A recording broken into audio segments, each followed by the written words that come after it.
Hello friend, कैसे हैं आप सभी। आशा करता हूँ बहुत ही मस्त होंगे आप लोग। तो आइए आज हम देखते हैं यूपी डीएलएड के थर्ड सेमेस्टर के साइंस के जो अति लघु उत्तरीय प्रश्न हम पढ़ रहे हैं उनकी सीरीज नंबर 2 है ना। इसमें आप आज और अच्छे अच्छे क्वेश्चन पढ़ेंगे और ये सभी क्वेश्चन एग्ज़ाम के लिए बहुत ही महत्वपूर्ण हैं। तो आइए देखते हैं। पहला क्वेश्चन, रुधिर दाब क्या है। रुधिर दाब को इंग्लिश में कहते हैं ब्लड प्रेशर, शॉर्टकट में बीपी। तो देखिए क्या होता है रुधिर दाब। जिस दाब के साथ रुधिर मतलब ब्लड धमनियों में बहता है उसी को हम क्या कहते हैं, रुधिर दाब।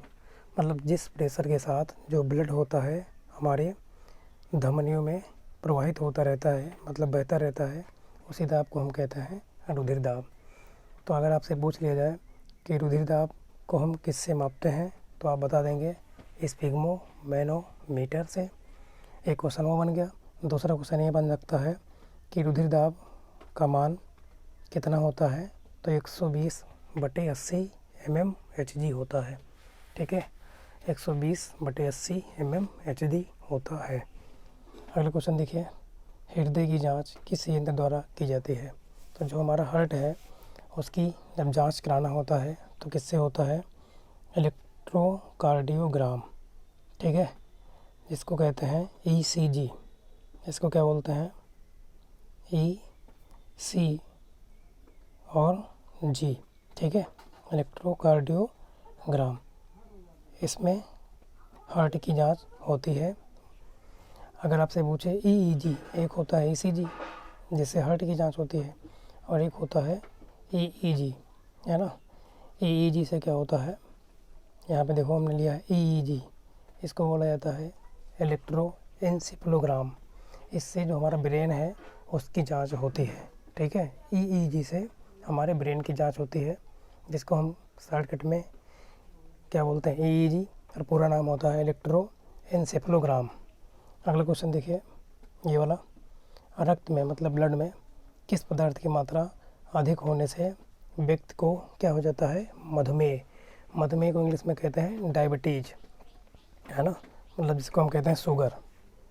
तो क्या हो जाता है, रक्त में यदि ग्लूकोज की मात्रा सामान्य से अधिक हो जाती है तो उस व्यक्ति को क्या हो जाता है, मधुमेह रोग हो जाता है, मतलब डायबिटीज।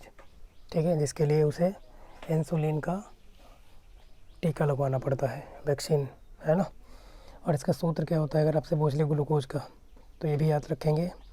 ग्लूकोज का सूत्र क्या होता है, C6H12O6। मतलब यहाँ पे अगर हम रेशियो देखें कार्बन, हाइड्रोजन और ऑक्सीजन का, तो 6, 12 और 6 है तो काटेंगे तो 6 1 कम 6, 6 दूनी 12, 6 1 कम 6। तो इसमें जो पूछ सकता है कि ग्लूकोज में कार्बन, हाइड्रोजन और ऑक्सीजन का अनुपात कितना होता है, तो 1:2:1 होता है। नेक्स्ट क्वेश्चन देखिए आप, पर्यावरण से क्या अभिप्राय है, मतलब इन्वायरमेंट किसे कहते हैं।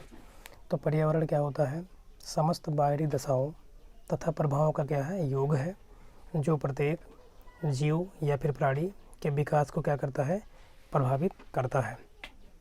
तो अगला क्वेश्चन देखते हैं हम, है ना, क्रोड किसे कहते हैं। अगला क्वेश्चन है क्रोड क्या होता है।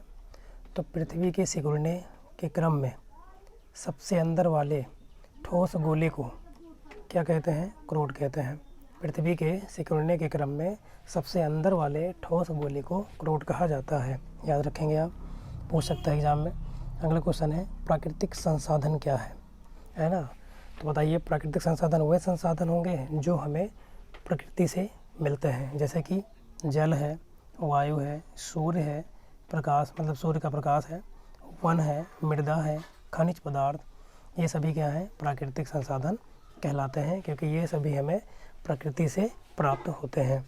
अगला क्वेश्चन देखिए, वास स्थान क्या है। तो वास को ही हम कहते हैं निवास। ठीक है, तो जिस स्थान पर जीव क्या करते हैं, वास करते हैं, मतलब निवास करते हैं, उसी को हम क्या कहते हैं, वास स्थान कहते हैं। याद रखना। अगला क्वेश्चन देखिए, 2 जलीय पौधों के नाम बताइए।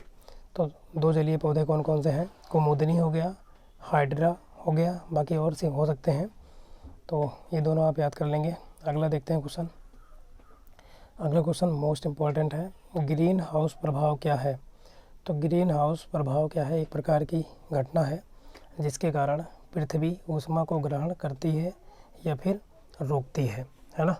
अगर आपसे पूछ ले ग्रीन हाउस प्रभाव में जो मेन गैस होती है जो है ना प्रभावशाली होती है वो होती है CO2 मतलब carbon dioxide gas.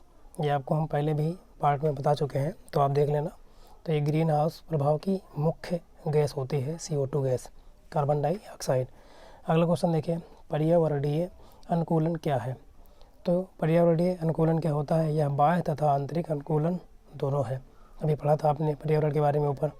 Next question देखेंगे, मछलियों में श्वसन हेतु कौन सा अंग पाया जाता है।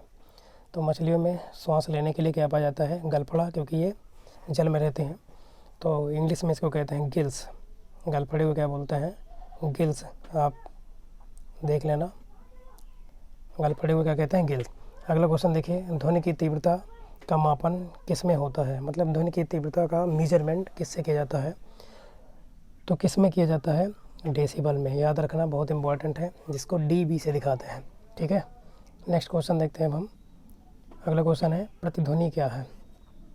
प्रतिध्वनि है ना क्या होता है, तो जब ध्वनि तरंग दूर किसी दृढ़ टावर या पहाड़ से टकराकर परिवर्तित होती है, मतलब परावर्तित होती है ना, तो इस प्रकार की ध्वनि को हम क्या कहते हैं, प्रतिध्वनि। कहने का मतलब है जैसे कि आप किसी दीवार, आप पहाड़ों पे चले जाएं, है ना, और आप क्या करें, वहाँ पे जोर से एक बार बोलें तो आपकी आवाज़ उन पहाड़ों से टकराने के बाद पुनः आपको सुनाई पड़ती है, जिसको हम क्या कहते हैं, प्रतिध्वनि कहते हैं। तो कुल मिला के प्रतिध्वनि का मतलब है ध्वनि का किसी दूसरे माध्यम से टकराकर वापस लौटना ही प्रतिध्वनि कहलाता है। ऐसी एक गूंज होता है, तो गूंज अलग चीज़ है। गूंज क्या होती है, जैसे कि आप एक कमरे में बड़े से जाएँ और उसमें बोलें, है ना, तो आपकी आवाज़, बंद कमरा हो तो गूंजती है उसमें, है ना, तो गूंज होती है ना। लगभग सेम लगते हैं बट अलग हैं दोनों। अगला क्वेश्चन देखो, ध्वनि तरंग किस प्रकार का उदाहरण है। तो तरंगे कितने प्रकार की होती हैं, दो, अनुदैर्ध्य और अनुप्रस्थ। मैंने आपको ये पढ़ा रखा है पहले पार्ट में, आप देख लेंगे उसमें। तो अनुदैर्ध्य तरंगे क्या होती हैं, वे तरंगे जिन्हें चलने के लिए माध्यम की आवश्यकता होती है। जैसे ध्वनि को अगर चलना है, आगे बढ़ना है ना, एक स्थान से दूसरे स्थान तक, तो उसे कोई ना कोई मीडियम चाहिए, चाहे वो ठोस हो, द्रव हो या गैस।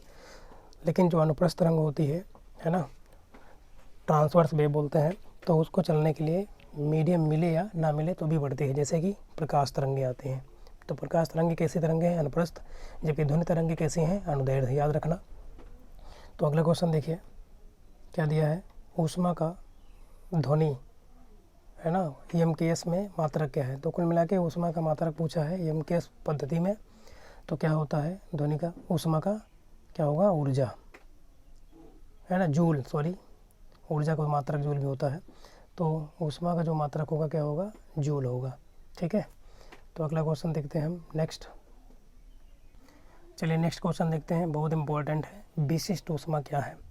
तो ऊष्मा की वह मात्रा जो उस पदार्थ के एकांक द्रव्यमान का ताप 1 डिग्री सेंटीग्रेड, याद रखना, बढ़ाने के लिए आवश्यक हो, उसे क्या कहते हैं, विशिष्ट ऊष्मा, ठीक है। ऊष्मा की एक ऐसी मात्रा जो उस पदार्थ के एकांक द्रव्यमान का ताप कितने डिग्री बढ़ाने के लिए आवश्यक होती है, 1 डिग्री, ठीक है, उसे क्या कहते हैं, विशिष्ट ऊष्मा कहते हैं। तो विशिष्ट ऊष्मा अगर आपसे पूछ ले सबसे ज़्यादा किसकी होती है, तो क्या बताएंगे आप, जल। अगला क्वेश्चन देखिए, जल तुल्यांक का मात्रक है। तो जल तुल्यांक का मात्रक क्या है, ग्राम। अगले क्वेश्चन जो दिए गए हैं देखिए 18 में आया भी है, सेकंड पेपर में, दोबारा पेपर हुआ था जब। तो इस क्वेश्चन को देखें आप, बहुत इंपॉर्टेंट है ये सभी, अब लगातार जो भी प्रश्न है। मनुष्य की श्रवण क्षमता किस आवृत्ति से किस आवृत्ति तक होती है। आवृत्ति का मतलब क्या होता है, आपको हम पढ़ा चुके हैं, हर्ट्ज। फ्रीक्वेंसी को किस में मापा जाता है, हर्ट्ज में, जिसको हम किससे दिखाते हैं, HZ से, ठीक है। तो अब देखिए, जो मनुष्य की श्रवण क्षमता है मतलब जिस फ्रीक्वेंसी से जिस फ्रीक्वेंसी के बीच में को जो है मनुष्य सुन सकता है, तो कहाँ से कहाँ तक होती है, 20 हर्ट्ज से लेकर 20,000 हर्ट्ज के बीच की आवृत्ति को मनुष्य सुन सकता है ना, ना उसके नीचे 20 से और ना 20,000 से ऊपर की तीव्रता वाली ध्वनि को सुन सकता है। तो अगले देखिए, प्रसरब तरंग की आवृत्ति कितनी होती है। तो देखिए श्रव्य की 20 से कितनी है, 20,000। तो प्रसरब क्या हो गया, प्रसरब का मतलब उससे ज़्यादा, जिसे व्यक्ति नहीं सुन सकता अपने कानों से, तो वो क्या होती है, 20,000 हर्ट्ज से अधिक की जो फ्रीक्वेंसी होगी वो सभी प्रसर्प में आएंगी। इन्हें कौन सुन पाता है? चमगादड़, जैसे कि आप देखेंगे बैटल, ये सभी चमगादड़ जो है वो प्रसर्प तरंगों को सुन पाता है और वो निकालता भी है ना, अपने अंदर से। अगला क्वेश्चन देखिए, अपसर्प तरंग की आवृत्ति कितनी होती है? अब अपसर्प क्या है? तो अपसर्प का मतलब है नीचे, कम, 20 हर्ट्ज से भी कम की जो होती है, तो ये हो जाएगा। इन्हें विभिन्न प्रकार के प्राणी, जीव जंतु सुन पाते हैं, मनुष्य नहीं सुन पाता है, ठीक है। तो अगला क्वेश्चन देखते हैं हम। अगला क्वेश्चन है लेटेंट हीट, मतलब गुप्त ऊष्मा क्या है? तो गुप्त ऊष्मा देखिए बहुत ज़्यादा इम्पोर्टेंट है। लेटेंट हीट बोलते हैं इंग्लिश में। तो बिना ताप बदले पदार्थ की अवस्था में क्या हो जाए? परिवर्तन, जैसे ठोस से द्रव में चला जाए और द्रव से गैस में, आवश्यक ऊष्मा को क्या कहते हैं? गुप्त ऊष्मा कहते हैं, छिपी हुई ऊष्मा कहते हैं। और सबसे ज़्यादा गुप्त ऊष्मा जो है किसकी होती है? जल की, ठीक है। जल की जो लेटेंट हीट होती है सर्वाधिक होती है। अगला क्वेश्चन देखते हैं हम। 1 कैलोरी से आप क्या समझते हैं? तो 1 ग्राम जल लें आप और उसका ताप 1 डिग्री सेंटीग्रेड बढ़ाने के लिए जितनी भी ऊष्मा की मात्रा की आवश्यकता होती है उसे हम कहते हैं 1 कैलोरी। याद रखना कि 1 ग्राम जल का ताप 1 डिग्री सेंटीग्रेड बढ़ाने के लिए आवश्यक ऊष्मा की मात्रा क्या कहलाती है? 1 कैलोरी कहलाती है। अगला क्वेश्चन देखिए, एक कंपन में चली गई दूरी, मतलब एक बार वाइब्रेशन में जो चली गई दूरी होती है उसे हम कहते हैं तरंग दैर्ध्य। तरंग दैर्ध्य को किससे दिखाते हैं? ये ध्वनि का चैप्टर का है, लैम्डा से, ठीक है। और इसका मात्रा क्या होता है? मीटर, क्योंकि दूरी होती है। नेक्स्ट क्वेश्चन मोस्ट इम्पॉर्टेंट, स्वस्थ मनुष्य के शरीर का ताप कितना होता है? जब बिल्कुल मनुष्य स्वस्थ है ना, तो उसके शरीर का ताप कितना होता है? तो देखिए 2 प्रकार क्वेश्चन बनते हैं। अगर डिग्री सेंटीग्रेड में पूछेगा तो 37 डिग्री सेंटीग्रेड, बट फ़ारेनहाइट में अगर पूछेगा तो 98.6 फ़ारेनहाइट। तो जो डाकड़ी थर्मामीटर होता है जिसमें फीवर ओवर मापते हैं वो फ़ारेनहाइट में होता है, ठीक है ना। क्योंकि अगर 98.6 डिग्री सेंटीग्रेड हो जाएगा तो आदमी तो मर जाएगा, ठीक है ना। तो ये होता है। अगला क्वेश्चन देखिए, एसआई पद्धति में ताप का मात्रा क्या होता है? टेम्परेचर का मात्रा क्या होता है? तो क्या होता है? याद रखना, केल्विन। जबकि एमकेएस पद्धति में क्या होता है? जूल होता है। अगला देखेंगे हम क्वेश्चन। अगला क्वेश्चन है ऊष्मा की मात्रा कैसे ज्ञात करते हैं? तो ये सूत्र है, याद रखना।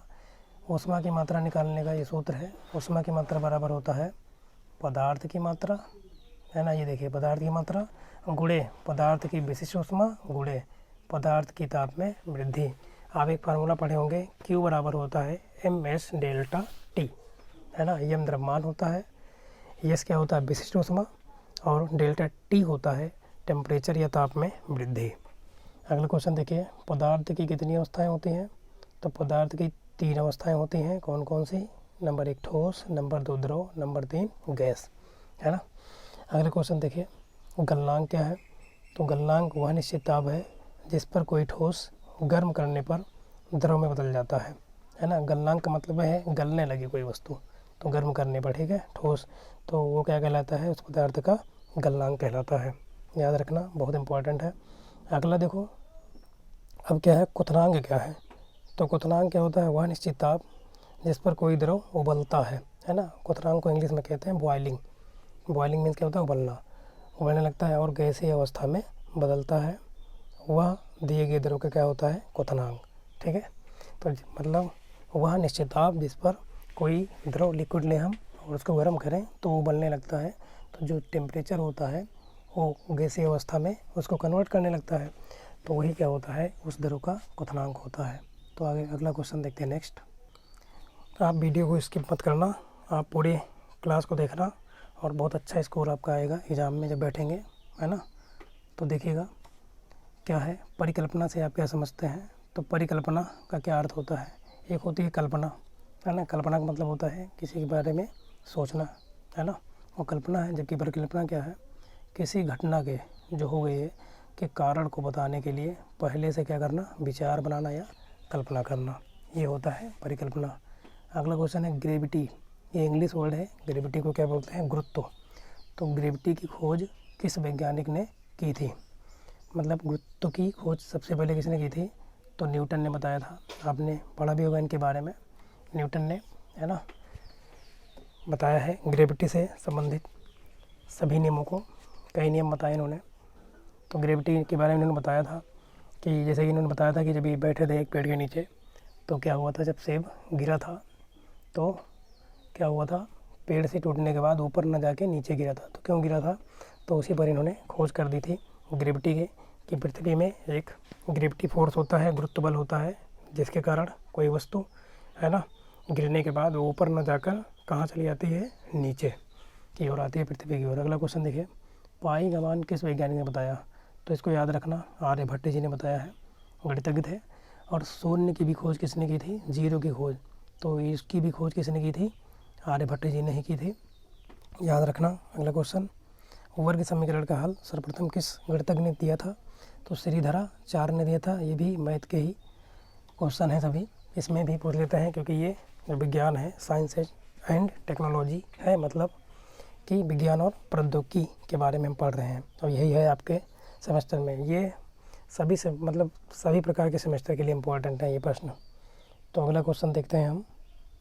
अगला क्वेश्चन है, देखिए इसमें कई क्वेश्चन ऐसे हैं जो कि रिपीट हुए हैं, आप पहले पार्ट को देख लेना, है ना, उसमें हम पढ़ा चुके हैं। तो ये जो क्वेश्चन लिखा है वो गलत लिखा है यहाँ पे, ये गलत है कि प्राचीन काल के महान शल्य चिकित्सक कौन थे। तो आपको हमने पढ़ाया था वो कौन थे, सुश्रुत। कौन थे, सुश्रुत। यहाँ पे गलत लिखा है, यहाँ पे शल्य ही लिखा है, तो कौन थे, ता रहेगा यहाँ पे, सुश्रुत, एक बार देख लेना उसको। तो अगला क्वेश्चन देखिए, पौधों की, ये गलत लिखा है यहाँ पे शल्य, शल्य का मतलब होता है सर्जरी, सर्जरी थोड़ी ना होगा, चिकित्सक का नाम पूछा है, तो सुश्रुत थे, ठीक है। पौधों की संवेदनशीलता का सबसे पहले किसने पता लगाया था कि पौधे भी संवेदनशील होते हैं, तो जगदीश चंद्र बसु, है ना, इन्होंने जो है पौधों से संबंधित ये बताया था कि पौधे में भी क्या होती है, संवेदनशीलता पाई जाती है। अगला क्वेश्चन देखिए, दो भारतीय तथा दो विदेशी वैज्ञानिकों के नाम बताइए। तो भारतीय वैज्ञानिक में देख रहे हो सी.वी. रमन, जिन्होंने क्या दिया था, रमन प्रभाव के बारे में बताया था। और कौन है, एस रामानुजम, जिन्होंने जो क्या है, इन्होंने गणित के बारे में बहुत ज़्यादा बताया था, जो कि ये बहुत ही ब्रिलियंट थे। अगला क्वेश्चन देखते हैं, विदेशी वैज्ञानिक का नाम थे, तो एडवर्ड जेनर, जिन्होंने किसकी खोज की थी, चेचक के टीके की। मैडम क्यूरी, जिन्होंने क्यूरी ताप के बारे में बताया था, ठीक है। अगला क्वेश्चन देखिए, प्रौद्योगिकी क्या है, मतलब टेक्नोलॉजी क्या है, ये क्वेश्चन हम पहले भी पढ़ चुके हैं।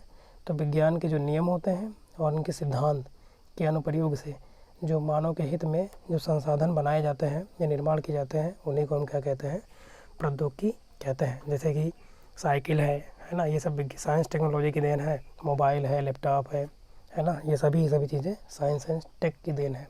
अगला क्वेश्चन देखते हैं हम। अगला क्वेश्चन देखिएगा, क्या दिया है, मस्तिष्क की जांच करने की मशीन का नाम क्या है।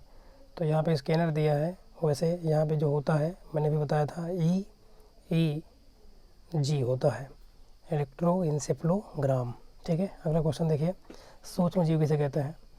तो जिन जीवों को देखने के लिए सूक्ष्मदर्शी यंत्रों की आवश्यकता पड़ती है उन्हें क्या कहते हैं, तो उन्हें कहते हैं हम सूक्ष्म जीव कहते हैं, ठीक है। अगला सूक्ष्म जीवों के प्रकार देखिए, तो सूक्ष्म जीवों को 5 समूहों में बांटा है, मतलब 5 वर्गों में विभाजित किया गया है। पहला है प्रोटोजोआ, है ना, शैवाल, कवक, शैवाल, उसके बाद जीवाणु मतलब बैक्टीरिया, फिर वायरस मतलब विषाणु। तो सूक्ष्म जीवों को 5 वर्गों में बांटा गया है, प्रोटोजोआ, शैवाल, कवक, जीवाणु तथा विषाणु। नाउ नेक्स्ट क्वेश्चन देखते हैं यहाँ पे हम। अगला क्वेश्चन क्या दिया है, सूक्ष्म जीवों को मापने की इकाई क्या है, किस में मापे जाते हैं, तो माइक्रोन में मापे जाते हैं, ठीक है। सूक्ष्म जीव माइक्रोन, माइक्रोन को किससे दिखाते हैं, ऐसे म्यू से, ठीक है। तो एक माइक्रोन में कितने मीटर में पूछ सकता है आपसे, तो माइक्रोन बहुत छोटा मात्रक होता है, तो 10⁻⁻6 मीटर पूछ सकता है आपसे कि एक माइक्रोन में कितने मीटर होते हैं, तो 10⁻⁻6 मीटर। अगला क्वेश्चन देखो, कोई 3 संक्रमणीय रोग बताइए जो एक दूसरे से फैल जाते हैं। तो क्या है, सर्दी जुकाम है, हैजा है और चेचक है, ये सभी संक्रमणीय रोग के अंतर्गत आते हैं। अगला क्वेश्चन देखो, दही बनाने में कौन सा जीवाणु सहायक है। आप देखते होंगे जो दही होता है, जो दूध है ना, क्या होता है, जमने के बाद बन जाता है, तो उसमें एक बैक्टीरिया होता है, इसकी सहायता से बनता है ना, अगर बनाना है तो इसका प्रयोग किया जाता है। वैसे यहाँ पे जो क्रियाएं होती हैं उनसे खुद बन जाता है स्वयं, तो इसका नाम होता है लैक्टोबैसिलस। तो आपसे पूछ सकता है कि दही में कौन सा जीवाणु पाया जाता है, तो लैक्टोबैसिलस। अब वीडियो में जो थोड़ा बहुत आवाज़ आ गई, उधर पीछे कुत्ते थोड़ा भौंक रहे थे, हो सकता है, तो एडजस्ट कर लेंगे आप। अगला क्वेश्चन देखिए, किसी दो प्रतिजैविक मतलब एंटीबायोटिक औषधियों के नाम बताने हैं, तो कौन कौन है? पेनिसिलिन है और क्या है? स्ट्रेप्टोमाइसिन। याद कर लेना, पेनिसिलिन और स्ट्रेप्टोमाइसिन। अगला क्वेश्चन देखते हैं हम, अत्यंत महत्वपूर्ण प्रश्न है ये वाला, और ये पहले भी हम पढ़ चुके हैं, है ना। तो ये देखते हैं, कह रहा है कि कार्बन शब्द लैटिन भाषा, पहली बात तो ये याद रखेंगे कि कार्बन शब्द कहाँ से लिया गया है, लैटिन भाषा का शब्द है। तो ये किससे बना है अगर पूछे तो कार्बो से बना है, ठीक है। तो एक दो क्वेश्चन और बनते हैं, कार्बन का प्रतीक क्या होता है, तो C होता है, ठीक है। और कार्बन की अगर परमाणु संख्या पूछे तो आपको पढ़ा चुके हैं क्या होती है, 6 होती है। आया क्वेश्चन है ये, याद कर लेना। कार्बन का प्रतीक C, कार्बन शब्द लैटिन भाषा का शब्द है, कहाँ से लिया गया है, किस शब्द से बना है, कार्बो से, और इसका परमाणु क्रमांक क्या होता है, 6 होता है, ठीक है। तो अगला क्वेश्चन देखें आप, ये मोस्ट इम्पॉर्टेंट क्वेश्चन है, केमिस्ट्री का है। धावन सोडा, है ना, जिसको धोने वाला सोडा बोलते हैं, तथा खाने का सोडा, है ना, तो का रासायनिक नाम और इसका सूत्र बताना है। तो धावन सोडा मतलब धोने वाला सोडा, इसका रासायनिक नाम होता है सोडियम कार्बोनेट, और इसका सूत्र होता है Na2CO3। बहुत ही इंपॉर्टेंट है ये। अगला क्वेश्चन देखो, खाने का सोडा जिसको बेकिंग सोडा ही बोलते हैं हम, इसका रासायनिक नाम क्या होता है, सोडियम बाइकार्बोनेट। देखिए थोड़ा सा अंतर है, बाई, बाकी उसका सोडियम कार्बोनेट है, इसका सोडियम बाइकार्बोनेट। तो इसका सूत्र होता है NaHCO3, जो हाइड्रोजन लगा है इससे बाई आ जाएगा, तो NaH मतलब सोडियम बाई और CO3 मतलब कार्बोनेट। तो अगला क्वेश्चन देखिए, कह रहा है कार्बन किन किन रूपों में पाया जाता है। तो मुक्त रूप से कार्बन अपने विभिन्न रूपों में पाया जाता है, मतलब इसके अपर रूप, तो और संयुक्त रूप में भी पाया जाता है। कार्बन बहुत से यौगिकों में भी पाया जाता है ना। अगर आपसे पूछे कि कार्बन के कोई जो है क्रिस्टलीय रूप, तो आप पढ़ेंगे हीरा है, ग्रेफाइट है, ये सभी कार्बन के क्या हैं, अपर रूप हैं, और कैसे हैं, क्रिस्टलीय मतलब ठोस हैं। अगला क्वेश्चन देखिए, दहन की प्रक्रिया, दहन का मतलब होता है जलना, किसी चीज़ को जलाने के लिए या जलने के लिए क्या आवश्यक है, तो ऑक्सीजन का होना ज़रूरी है।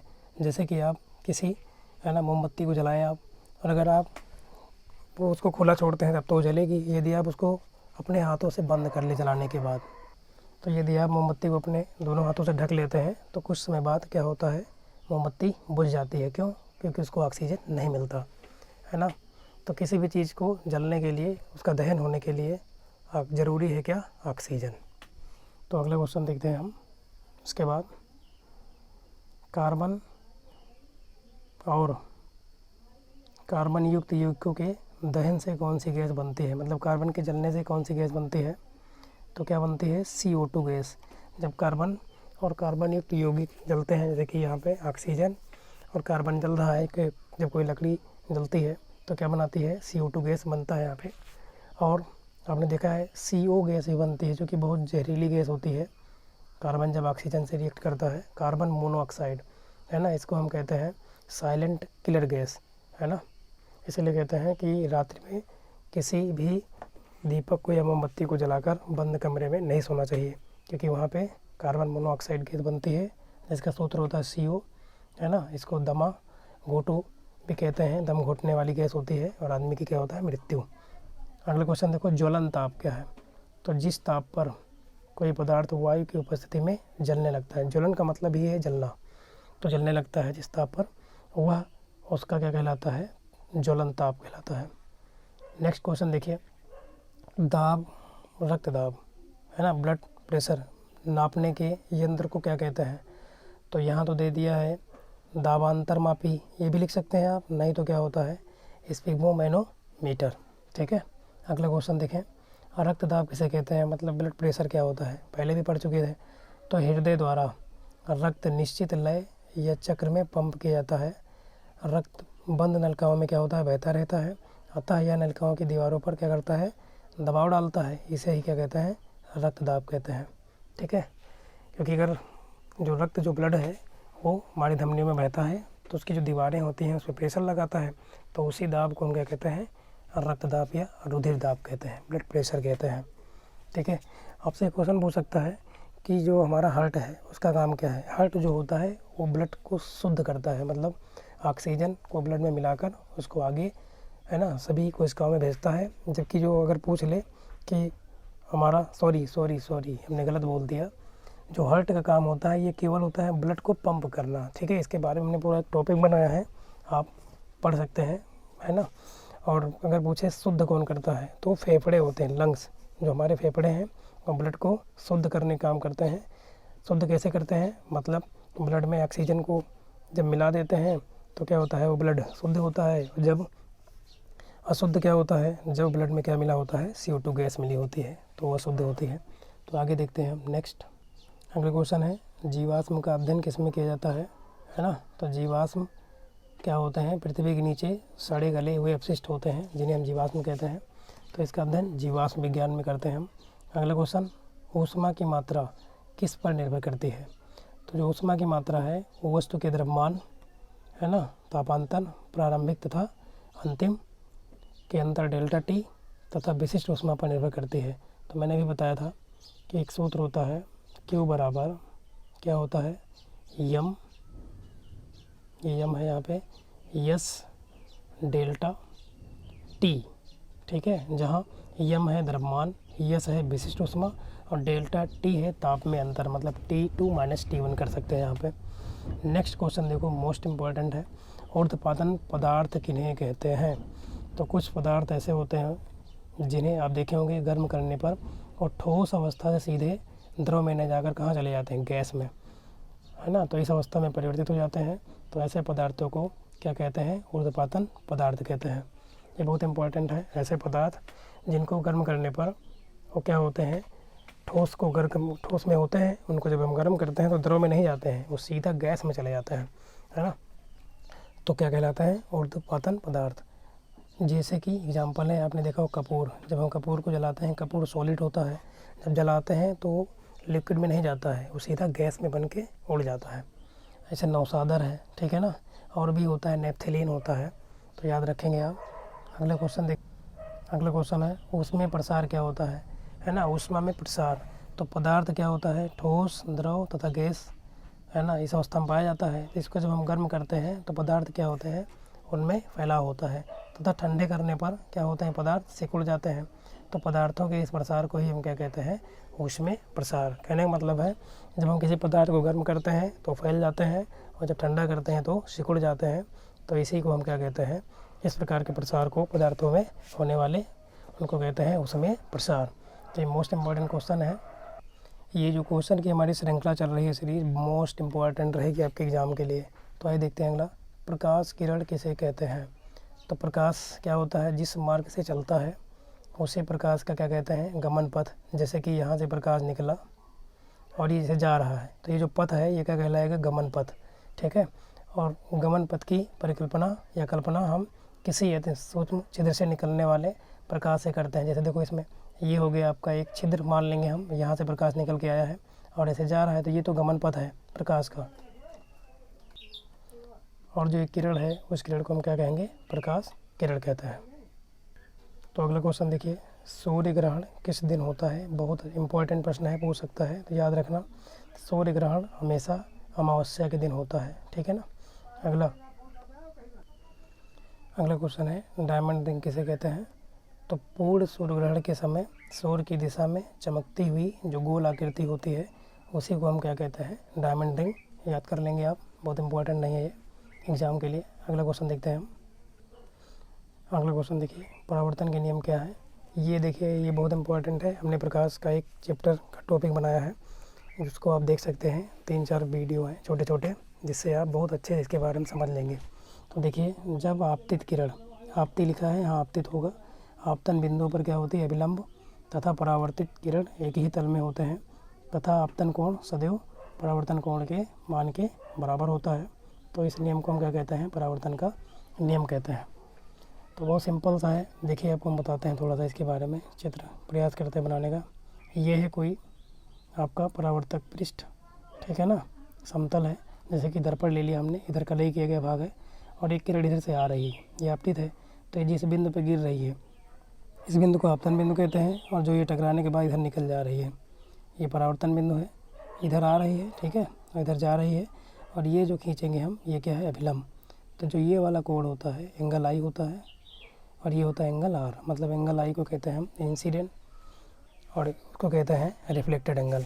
तो इसको हम आई से दिखाते हैं, ठीक है, और इसको हम आर से दिखाते हैं, और परावर्तन के नियम में ये दोनों बराबर होते हैं, ठीक है। अगला क्वेश्चन देखिए, ये बहुत इंपॉर्टेंट है परावर्तन। अगला देखिए, 0 डिग्री सेंटीग्रेड पर वायु में ध्वनि की कितनी चाल होती है। तो याद रखना, 0 डिग्री ताप पर जो वायु में ध्वनि की चाल है 332 मीटर प्रति सेकेंड होती है। तो नेक्स्ट क्वेश्चन देखिए, ये साले जो है कुत्ते परेशान कर दिए हैं यार, भौंक भौंक के, एडजस्ट कर लेना। 1 डिग्री ताप वृद्धि से ध्वनि की चाल में कितनी वृद्धि होती है। तो 0.6 मीटर प्रति सेकंड की वृद्धि होती है। अगला क्वेश्चन देखिए, 20,000 हर्ट्ज से अधिक आवृत्ति की ध्वनि को कौन सुन सकता है। तो मैंने भी बताया, 20,000 हर्ट्ज से अधिक की आवृत्ति को हम कहते हैं प्रासरभ्य, ठीक है, तरंगे। तो देखिए ये क्या कौन सुन सकता है, इसको मनुष्य, मैंने बताया, नहीं सुन सकते, क्योंकि मनुष्य 20 से 20,000 के बीच को सुन सकते हैं। 20,000 हर्ट्ज से ऊपर के, जैसे कि जानवर ने बताया था, तो ये कौन है, कुत्ता है, चमगादड़ है, ये सभी होता है। अगला क्वेश्चन देखिए, यांत्रिक ऊर्जा किसे कहते हैं। मैकेनिकल एनर्जी क्या होती है, सूत्र भी लिखना है, ये 2016 में पूछा गया था। तो किसी वस्तु में केवल यांत्रिकों या यांत्रिक कारणों से कार्य करने की जो क्षमता होती है, उसे हम क्या कहते हैं, यांत्रिक ऊर्जा कहते हैं। इसके सूत्र से ही आप इसको याद कर लेंगे। यह गतिज ऊर्जा तथा स्थितिज ऊर्जा के रूप में होती है, मतलब 2 प्रकार की होती है ऊर्जाओं का योग ये। तो यांत्रिक ऊर्जा बराबर सूत्र क्या होता है, गतिज ऊर्जा प्लस स्थितिज ऊर्जा। यांत्रिक ऊर्जा को बोलते हैं मैकेनिकल एनर्जी, गतिज ऊर्जा को कहते हैं यहाँ पे, है ना, हाफ mv² सूत्र होता है गतिज ऊर्जा का, और स्थितिज ऊर्जा को होता है पोटेंशियल एनर्जी बोलते हैं, mgh।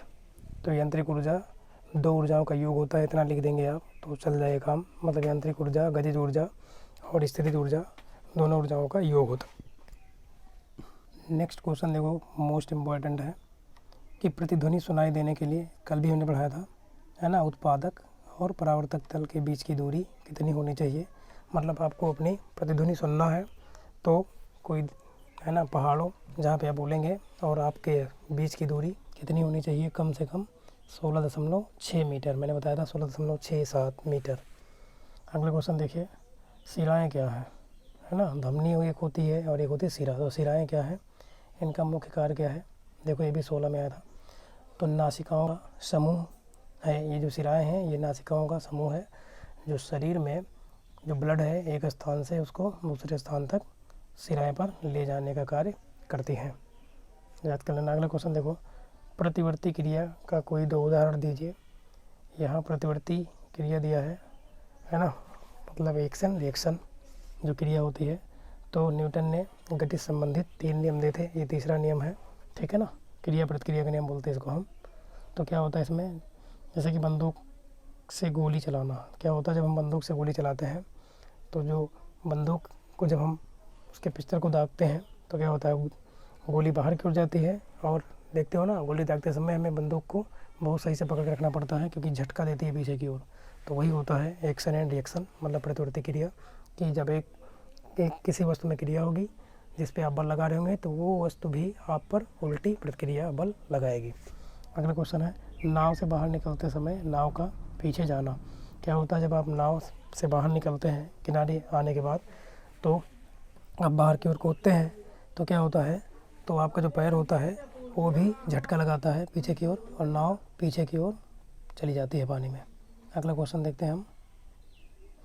अगला क्वेश्चन है, नवीकरणीय ऊर्जा किसे कहते हैं, बताना है। तो यह कभी खत्म न होने वाली ऊर्जा है, इसे अन्य ऊर्जा में परिवर्तित कर प्रयोग किया जाता है। जैसे देखते हैं आप, जो पवन ऊर्जा है ये क्या है, नवीकरणीय ऊर्जा है। एक होती है परंपरागत ऊर्जा और एक होती है गैर परंपरागत ऊर्जा। तो आप इसके बारे में पढ़ेंगे, ये दूसरा पार्ट था, इसमें हमने लगभग सभी क्वेश्चनों को कवर कर लिया है। कैसा लग रहा है आपको हमारा ये पढ़ाने का तरीका, कमेंट करके आप बताएंगे, है ना। आप हमारे चैनल को ज़्यादा से ज़्यादा सब्सक्राइब कराएं, ठीक है। नेक्स्ट जो है एग्ज़ाम के लिए, और जब आप टेट सीटेट की तैयारी करेंगे उसमें भी हम साइंस पढ़ाएंगे, बहुत ही ज़बरदस्त, है ना, और मैथ की भी। तो आप अपने भाई बहनों से भी सब्सक्राइब कराएं, है ना, आपके पास जितने मोबाइल हैं सब में सब्सक्राइब कर दें हमारे वीडियो को, ठीक है, ताकि हमको भी मोटिवेशन मिले और हम बहुत अच्छे से आपके लिए प्रश्नों की सीरीज़ को चला पाएँ आगे। तो वीडियो देखने के लिए आप सभी का बहुत बहुत धन्यवाद।